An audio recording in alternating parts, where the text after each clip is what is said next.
കാസ സ്ഥാപകൻ കെവിൻ പീറ്ററും ചില കത്തോലിക്ക വിരോധികളും മാർപ്പാപ്പയ്ക്കെതിരെ നടത്തുന്ന പച്ചക്കള്ളങ്ങൾ നിറഞ്ഞ അബദ്ധ ജൽപ്പനങ്ങൾക്കുള്ള മറുപടിയാണ് ഇന്നത്തെ വീഡിയോ.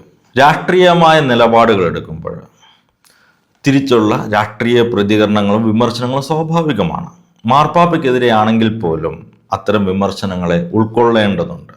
പക്ഷേ അന്ധമായ കത്തോലിക്ക വിരോധത്തിന്റെ പേരിൽ പച്ചക്കള്ളങ്ങൾ പ്രചരിപ്പിക്കുന്നത് അംഗീകരിച്ചു കൊടുക്കാൻ ബുദ്ധിമുട്ടാണ്. ഇദ്ദേഹം പറയുന്ന ഒരു കാര്യം ഇതാണ്: മുൻപുണ്ടായിരുന്ന ഫ്രാൻസിസ് മാർപ്പാപ്പ മരണക്കിടക്കയിൽ നിന്ന് പോലും ഗാസയിലേക്ക് ഫോൺ ചെയ്തിരുന്നു. പക്ഷേ ഒരിക്കൽ പോലും ഔദ്യോഗിക ജീവിതത്തിനിടയിൽ ആഫ്രിക്കൻ രാജ്യങ്ങളിലെ മെത്രാന്മാരെ വിളിച്ചതായി ഒരു വാർത്ത എവിടെയും കേട്ടിട്ടില്ല. ഏറെ പ്രതീക്ഷയുണ്ടായിരുന്നു പുതിയ മാർപ്പാപ്പയും മുൻഗാമിയിൽ നിന്ന് വ്യത്യസ്തനാവുന്നില്ല.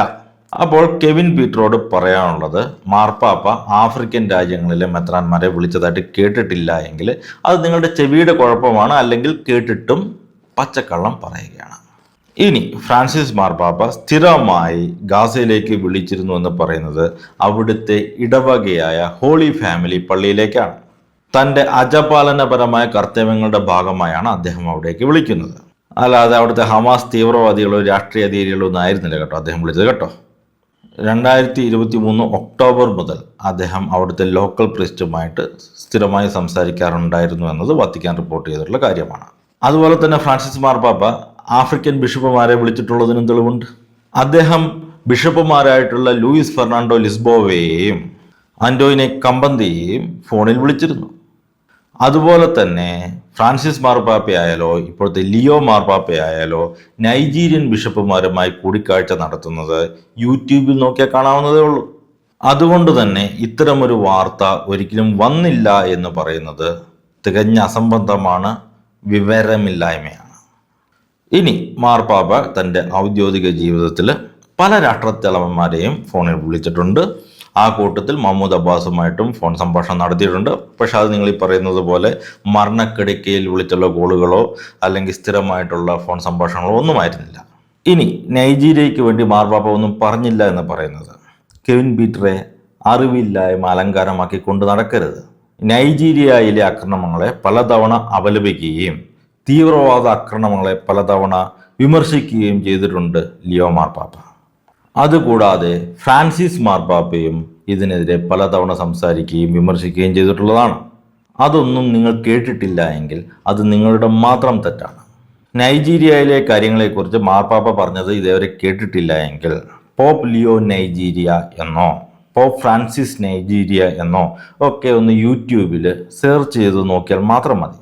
മാർപ്പാപ്പമാര് നൈജീരിയൻ ബിഷപ്സുമായിട്ട് കൂടിക്കാഴ്ച നടത്തുന്നതും അവിടുത്തെ തീവ്രവാദ ആക്രമണങ്ങളെ അപലപിക്കുന്നതും സുഡാനിലെ കാര്യങ്ങളെക്കുറിച്ച് പറഞ്ഞതും എല്ലാം വരിയായിട്ട് വരും. പലസ്തീനിയെയോ അമേരിക്കയെയോ അല്ലെങ്കിൽ ഇസ്രായേലിനെ കുറിച്ചൊക്കെ മാർപ്പാപ്പ എന്തെങ്കിലുമൊക്കെ പറയുമ്പോൾ ഇവിടുത്തെ മാധ്യമങ്ങൾക്കൊരല്പം ആവേശം കൂടുതലായതുകൊണ്ട് അതൊരു പ്രത്യേക രീതിയിൽ റിപ്പോർട്ട് ചെയ്യപ്പെടുന്നുണ്ട് എന്നുള്ളത് ശരിയാണ്. അതുകൊണ്ട് അത്തരം വാർത്തകൾ പെട്ടെന്ന് ആളുകളുടെ ശ്രദ്ധയിലേക്ക് വരുന്നുവെന്ന് മാത്രം. ഇനി ട്രംപിനെയും അമേരിക്കയെയും ഇസ്രായേലിനെയും ഒക്കെ കുറ്റപ്പെടുത്തുന്ന അതേ തീവ്രതയിൽ മറ്റ് രാജ്യങ്ങളെ വിമർശിച്ചിട്ടുണ്ടോ എന്ന കാര്യത്തിൽ നിങ്ങൾക്ക് അഭിപ്രായ വ്യത്യാസമാകാം.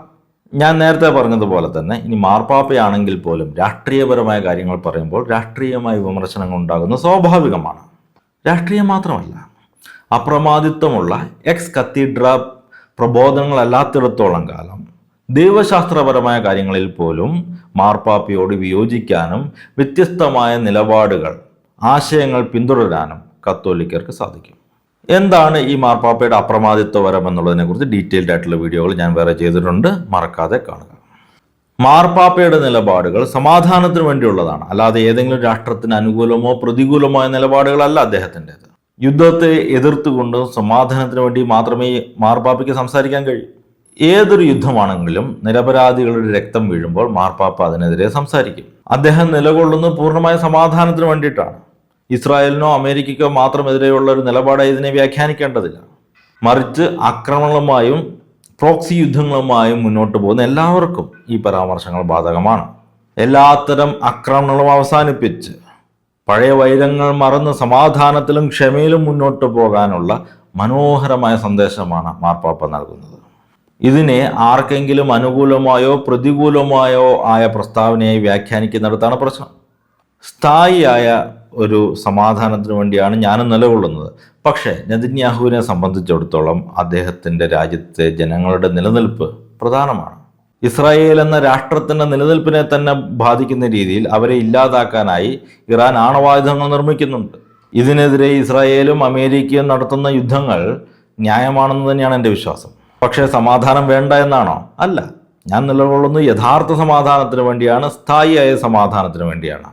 എല്ലാം ശുഭമാണെന്ന് നടിച്ചുകൊണ്ട് വ്യാജ സമാധാന പ്രതീതി ഉണ്ടാക്കിക്കൊണ്ട് മുന്നോട്ട് പോകുന്നത് കൂടുതൽ വിനാശത്തിലേക്കായിരിക്കും നയിക്കുക. ഇറാൻ ആണവായുധ ശേഷി കൈവരിച്ച ശേഷം ഇത്തരം ഒരു യുദ്ധമുണ്ടായാൽ ഉണ്ടാകാവുന്ന വിപത്തുകളെക്കുറിച്ച് ചുമ്മാ ഒന്ന് ആലോചിച്ചാൽ മതി. ഇറാൻ പ്രോക്സികളിലൂടെയും നേരിട്ടും ഇസ്രായേലിനെ ഭൂപടത്തിൽ നിന്നും മായ്ച്ചു കളയാൻ നടത്തുന്ന പരിശ്രമങ്ങൾ അവസാനിപ്പിക്കാത്തടത്തോളം കാലം സ്ഥായിയായ സമാധാനം നിലവിൽ വരില്ല.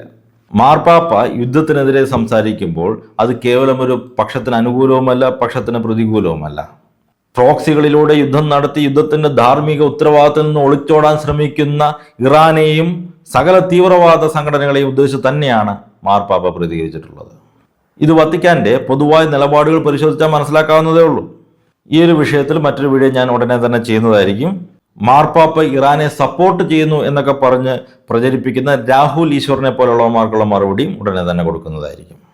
ഈ ചാനലിൻ്റെ തുടർ യാത്രയ്ക്ക് നിങ്ങളുടെ പിന്തുണ അത്യന്താപേക്ഷിതമാണ്. വീഡിയോ ഇഷ്ടപ്പെട്ടെങ്കിൽ ലൈക്ക് ചെയ്യാനും ഷെയർ ചെയ്യാനും മറക്കരുത്.